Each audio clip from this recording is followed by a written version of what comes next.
anti-Asian attack, the frightening encounter she caught on video, and the royal farewell for Prince Philip, the role Prince Harry will play. This is NBC Nightly News with Lester Holt. Reporting tonight.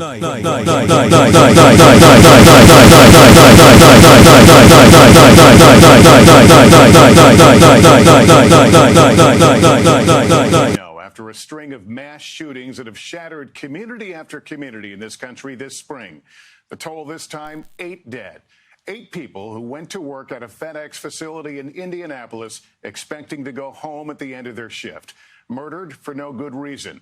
Families clutching on to hope that their loved ones were not among the dead, while survivors share their harrowing accounts of escape.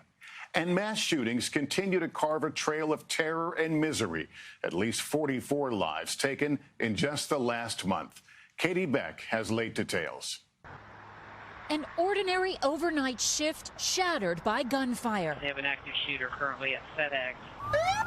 Giving FedEx employees like Levi Miller little time to react. And he started shouting, and then he started firing at random directions. Federal and local investigators now combing through the crime scene. Authorities have identified the gunman as 19-year-old Brandon Scott Hole, a former FedEx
With some 300,000 open slots, even New York City with availability. And with growing concern over vaccine hesitancy, the CDC Advisory Committee won't meet until a week from today, perhaps further delaying the pause on Johnson & Johnson's vaccine.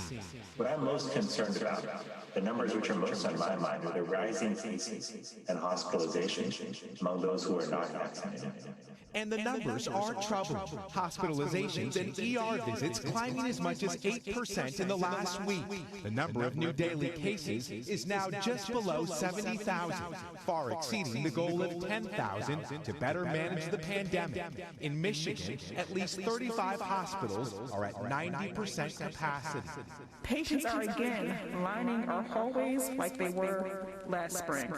This situation is very serious. Helping to fuel the spread of the virus, say doctors, variants that are up to 70% more transmissible, and the easing of restrictions. New Hampshire announcing it's eliminating its face mask mandate.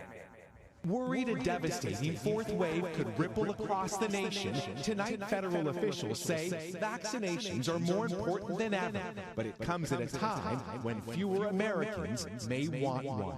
Miguel Almaguer, NBC News. In Chicago, outrage, grief, and confusion over the deadly police shooting of 13-year-old Adam Toledo and seemingly conflicting images of the seconds before it happened. We'll warn you here, a video is disturbing. Raheem Ellis is there. responding to a call of shots.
Toledo's family is urging people to remain calm.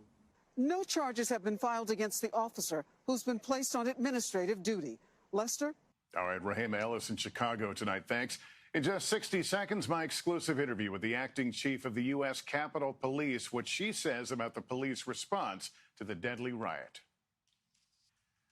We've been telling you about the record surge of unaccompanied migrant children crossing the border. Well, now we're learning how many families wait weeks to hear any word about where their children end up. Here's Andrea Mitchell. The harrowing moment was captured on surveillance cameras. A smuggler dropping a 2-year-old boy over an 18-foot border fence where he's caught by his father. Incredibly, Border Patrol officials say the boy was not injured. 2 weeks ago, 2 sisters from Ecuador tossed over a border wall by smugglers who then fled into Mexico. And this 10-year-old Nicaraguan boy telling an agent he'd been abandoned along the border. Shocking videos of the record surge of unaccompanied migrant children since the Biden administration changed the policy, allowing them to stay in the U.S.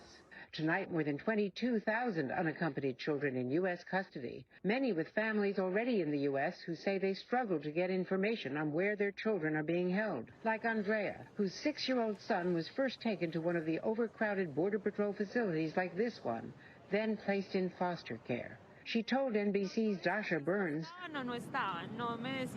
"Nobody would tell me anything, saying they only called her when they needed her help calming her child when he wouldn't eat or sleep." She says, "It shattered my soul. It took weeks to be reunited." How are you feeling? Feliz. Happy, she says, and he says he never wants to be separated again. And Andrea, the Biden administration also facing some backlash for its decision on refugees. That's right. The president today issuing a directive keeping former President Trump's historically low number of refugees being accepted into the U.S., breaking a promise to accept 60,000. Well,